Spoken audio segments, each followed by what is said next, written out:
Hello ವೀಕ್ಷಕರೇ, ಎಲ್ಲರಿಗೂ ನಮಸ್ಕಾರ. ನಾನು ನಿಮ್ಮ ಪ್ರಮೋದ್ ಕಶ್ಯಪ್. ಹರೇ ಕೃಷ್ಣ ಯೂಟ್ಯೂಬ್ ಚಾನೆಲ್ಗೆ ನಿಮ್ಮೆಲ್ಲರಿಗೂ ಸ್ವಾಗತ. ನೀವೆಲ್ಲರೂ ಕೂಡ ಎರಡನೇ ದೀಪಾವಳಿಯನ್ನು ಆಚರಣೆ ಮಾಡಿರ್ತೀರ. ಅಂದರೆ ಜನವರಿ 22, 2024 ರಾಮಲಲ್ಲ ಪ್ರತಿಷ್ಠಾಪನೆ ಇತ್ತು ಅಯೋಧ್ಯೆಯಲ್ಲಿ. ಆ ದಿನ ನೀವು ಸಣ್ಣದಾಗಿ ದೀಪಾವಳಿನ ಆಚರಣೆ ಮಾಡಿರ್ತೀರ. ಆದರೆ ಕೆಲವು ಭಕ್ತಾದಿಗಳು ಅಯೋಧ್ಯ ರಾಮಲಲ್ಲನಿಗೆ 7 ಅದ್ಭುತ ಬಹುಮಾನವನ್ನು ಕೊಟ್ಟಿರ್ತಾರೆ. ಆ ಒಂದು 7 ಅಮೇಝಿಂಗ್ ಗಿಫ್ಟನ್ನು ನಾನು ನಿಮಗೆ ಎಕ್ಸ್ಪ್ಲೇನ್ ಮಾಡ್ತಾ ಹೋಗ್ತೀನಿ. ಈಗ ಅಯೋಧ್ಯೆಗೆ ಹಲವಾರು ದಾನಿಗಳು ಭಕ್ತಾದಿಗಳು ಒಂದು ಗಿಫ್ಟನ್ನು ಕಳಿಸಿರ್ತಾರೆ. 7 ಮಹತ್ವದ ಗಿಫ್ಟ್ಗಳನ್ನು ಅಯೋಧ್ಯೆಗೆ ಕಳಿಸಿರ್ತಕ್ಕಂಥದ್ದು. ಅದನ್ನು ಒಂದೊಂದೇ ನಾನು ಎಕ್ಸ್ಪ್ಲೈನ್ ಮಾಡ್ತಾ ಹೋಗ್ತೀನಿ. ಅವ್ರು ಏನು ಗಿಫ್ಟ್ ಕೊಟ್ಟರು, ಆ ಒಂದು ಗಿಫ್ಟ್ನ ಆ ಬಹುಮಾನದ ಒಂದು ಮಹತ್ವ ಏನು ಅಂತೇಳಿ ನಾನು ಹೇಳ್ತಾ ಹೋಗ್ತೀನಿ. ನನ್ನ ಚಾನೆಲ್ ಯಾರ್ಯಾರು ಸಬ್ಸ್ಕ್ರೈಬ್ ಆಗಿಲ್ಲ, ಸಬ್ಸ್ಕ್ರೈಬ್ ಆಗಿ, ಶೇರ್ ಮಾಡಿ, ಲೈಕ್ ಮಾಡಿ, ಹಾಗೆ ಬೆಲ್ ಐಕಾನ್ ಪ್ರೆಸ್ ಮಾಡೋದನ್ನು ಮರಿಬೇಡಿ. 7 ಗಿಫ್ಟ್ ಅಯೋಧ್ಯ ರಾಮ ಮಂದಿರಕ್ಕೆ ಬಂದಿರುತ್ತೆ. ಮೊದಲನೇದಾಗಿ ದೇವಸ್ಥಾನದ ಗಂಟೆ. ಇದು ಬರೋಬ್ಬರಿ 2400 kg ಇರ್ತಕ್ಕಂಥದ್ದು. ಇದು ಕೂಡ ಅಯೋಧ್ಯ ರಾಮ ಮಂದಿರಕ್ಕೆ ಗಿಫ್ಟ್ ಆಗಿ ಬಂದಿರತಕ್ಕಂಥದ್ದು. ಇದು ತಯಾರಾಗಿದ್ದು ಅಷ್ಟಧಾತುಗಳಿಂದ, ಅಂದ್ರೆ 8 ಮೆಟಲ್ಸ್ ಇಂದ ಇದು ತಯಾರಾಗಿರುತ್ತೆ. ಇದನ್ನ ಮಾಡೋದಕ್ಕೆ ಆಗಿರ್ತಕ್ಕಂಥ ವೆಚ್ಚ ಬಂದು 25 ಲಕ್ಷ, ಬರೋಬ್ಬರಿ 25 ಲಕ್ಷ ಖರ್ಚಾಗಿರುತ್ತೆ. ಈ ಜಲೇಸರ್ ಅನ್ನೋ ಟೌನ್ ನಲ್ಲಿ ಇದು ತಯಾರಾಗುತ್ತೆ. ಅಷ್ಟಧಾತುಗಳು ಅಂತಂದ್ರೆ ಗೋಲ್ಡ್, ಸಿಲ್ವರ್, ಕಾಪರ್ ಮತ್ತು ಜಿಂಕ್, ಲೀಡ್, ಟಿನ್, ಐರನ್ ಮತ್ತು ಮೆರ್ಕ್ಯುರಿ, ಈ ಅಷ್ಟಧಾತುಗಳಿಂದ ಈ ಬೃಹತ್ತಾದ ಗಂಟೆ ತಯಾರಾಗಿರ್ತಕ್ಕಂಥದ್ದು. ಮತ್ತೆ ಎರಡನೇ ಗಿಫ್ಟ್ ಬಂದು 118 ಬಾಗಿಲುಗಳು, ವುಡನ್ ಡೋರ್ಸ್. ಇದು ಈ ಡೋರ್ಗಳು ಆಗಿದ್ದು ಹೈದರಾಬಾದ್ನ ಅನುರಾಧ ಟಿಂಬರ್ಸ್ನಲ್ಲಿ. ಕೆಲವು ಡೋರ್ಸ್ ಗೋಲ್ಡ್ ಪ್ಲೇಟ್ ಆಗಿರುತ್ತೆ. ಇದರಲ್ಲಿ ನವಿಲು ಮತ್ತು ಆನೆಯ ಹಲವಾರು ಚಿತ್ರಗಳು ಇದೆ. ತುಂಬಾ ಅದ್ಭುತವಾಗಿ ಮೂಡಿ ಬಂದಿದೆ ಈ ಒಂದು 118 ಬಾಗಿಲುಗಳು ಕೂಡ. ಮೂರನೇ ಗಿಫ್ಟ್ ಬಂದು ಊದುಕಡ್ಡಿ. ಈ ಊದುಕಡ್ಡಿ 108 ಅಡಿ ಇರುತ್ತೆ, 108 ಫೀಟ್ ಅಂತ ಹೇಳ್ತೀವಿ. ಅಗಲ 3.5 ಫೀಟ್ ಇರುತ್ತೆ. ಇದರ ತೂಕ ಬಂದು 3500 kg ಅಂತ ಹೇಳ್ತಾರೆ. ಈ ಗಿಫ್ಟ್ ಬಂದಿರೋದು ಗುಜರಾತ್ನ ವಡೋದರದಿಂದ.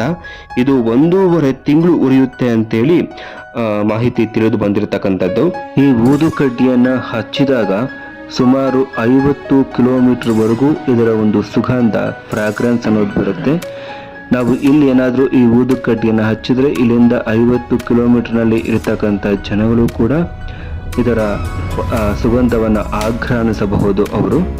ಇನ್ನು ನಾಲ್ಕನೇ ಗಿಫ್ಟ್ ಅಂತ ಬಂದ್ರೆ ಲಾಕರ್ ಅಂತ ಹೇಳ್ತೀವಿ. ಸತ್ಯಪ್ರಕಾಶ್ ಶರ್ಮಾ ಅನ್ನೋರು ಈ ಒಂದು ಗಿಫ್ಟ್ ನ ಕೊಟ್ಟಿರ್ತಾರೆ ಅಯೋಧ್ಯೆಗೆ. ಇದು ವರ್ಲ್ಡ್ ಅಲ್ಲೇ ಅತಿ ದೊಡ್ಡದಾದ ಕೈಯಿಂದ ಮಾಡಿರ್ತಕ್ಕಂತಹ ಒಂದು ಬೀಗ ಅಂತ ಹೇಳ್ತೀವಿ. 400 kg ಇರ್ತಕ್ಕಂಥದ್ದು ಈ ಲಾಕು. ಇದರ ಉದ್ದ ಬಂದು 10 ಫೀಟ್ ಇರುತ್ತೆ, 400 kg. ಅಗಲ 4.6 ಫೀಟ್ ಇರುತ್ತೆ. ಈ ಬೀಗದ ಮೇಲೆ ಭಗವಾನ್ ಶ್ರೀರಾಮಚಂದ್ರನ ಚಿತ್ರ ಬಿಡಿಸಲಾಗಿದೆ. ಇನ್ನು 5ನೇ ಗಿಫ್ಟ್ ಬಂದು ನೆಕ್ಲೆಸ್ ಅಂತ ಹೇಳ್ತೀವಿ. 5000 ಡೈಮಂಡ್ ಇಂದ ಆಗಿರ್ತಕ್ಕಂಥ ನೆಕ್ಲೆಸ್ಸು, ಅದರಲ್ಲೂ ಅಮೇರಿಕನ್ ಡೈಮಂಡ್ಸ್ ಅಂತ ಹೇಳ್ತೀವಿ. ಇದು ಸೂರತ್ ನಿಂದ ತಯಾರಾಗಿರ್ತಕ್ಕಂಥದ್ದು. 6ನೇ ಗಿಫ್ಟ್ ಬಂದು 7000 kgಯ ಹಲ್ವಾ, ಅಂದ್ರೆ ಒಂದು ಸಿಹಿ ಪದಾರ್ಥ. ಇದು ಚೀಫ್ ವಿಷ್ಣು ಮನೋಹರ್ ಅಂತೇಳಿ ಒಬ್ರು ಪ್ರಿಪೇರ್ ಮಾಡಿ ತಂದಿರ್ತಕ್ಕಂಥದ್ದು. ನಾಗ್ಪುರ್ನವರು ಹಲ್ವಾನ ರಾಮ್ ಹಲ್ವಾ ಅಂತಾನೆ ಕರೀತಾರೆ.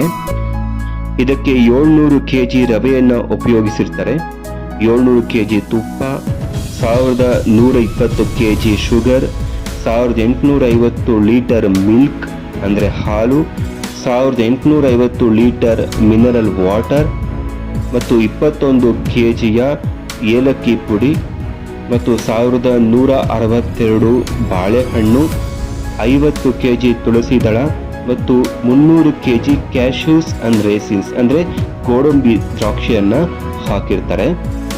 7ನೇ ಗಿಫ್ಟ್ ಬಂದು ಗೋಲ್ಡನ್ ಪಾದುಕಾಸ್ ಅಂದ್ರೆ ಶ್ರೀರಾಮನ ಪಾದ. ಹೈದರಾಬಾದ್ನ ಚೆಲ್ಲಾ ಶ್ರೀನಿವಾಸ ಶಾಸ್ತ್ರಿ ಅವರು ಇದನ್ನ ಕೊಟ್ಟಿರ್ತಾರೆ. ಇವರು ಅಯೋಧ್ಯೆಗೆ ಕಾಲ್ನಡಿಗೆಯಲ್ಲೇ 1300 ಕಿಲೋಮೀಟರ್ ಜರ್ನಿ ಮಾಡಿರ್ತಾರೆ. ಇದರ ಬೆಲೆ 1,02,00,000 ಆಗುತ್ತೆ. ಸೊ ಇವಿಷ್ಟು ಅಯೋಧ್ಯೆ ಶ್ರೀರಾಮಚಂದ್ರನಿಗೆ ಭಕ್ತಾದಿಗಳು ಕೊಟ್ಟಿರ್ತಕ್ಕಂಥ ಒಂದು ದಾನ ಅಥವಾ ಒಂದು ಗಿಫ್ಟ್ ಅಂತಾನೆ ಹೇಳ್ಬೋದು. ಈ ವಿಡಿಯೋ ನಿಮ್ಗೆ ಇಷ್ಟ ಆಗಿತ್ತು ಅಂತಂದ್ರೆ ಖಂಡಿತ ಜೈ ಶ್ರೀರಾಮ್ ಅಂತ ಕಾಮೆಂಟ್ ಮಾಡಿ, ಸಬ್ಸ್ಕ್ರೈಬ್ ಆಗಿ ನಮ್ಮ ಚಾನಲ್ಗೆ ಮತ್ತು ಬೆಲ್ ಐಕನ್ನ ಪ್ರೆಸ್ ಮಾಡೋದನ್ನ ಮರಿಬೇಡಿ. ಈ ವಿಡಿಯೋಗೆ ನಾನು 500 ಲೈಕ್ಸ್ ಅಂತೂ ನಾನು ಎಕ್ಸ್ಪೆಕ್ಟ್ ಮಾಡ್ತಾ ಇದ್ದೀನಿ. ಖಂಡಿತ ನೀವು ಮಾಡ್ತೀರಾ. ನೀವೆಲ್ಲರೂ ಶ್ರೀರಾಮ ಭಕ್ತರು. ಜೈ ಹಿಂದ್, ಜೈ ಕರ್ನಾಟಕ, ಜೈ ಶ್ರೀರಾಮ್, ಹರೇ ಕೃಷ್ಣ, ಕೃಷ್ಣ ಅರ್ಪಣಮಸ್ತು. ಎಲ್ಲರಿಗೂ ಧನ್ಯವಾದ.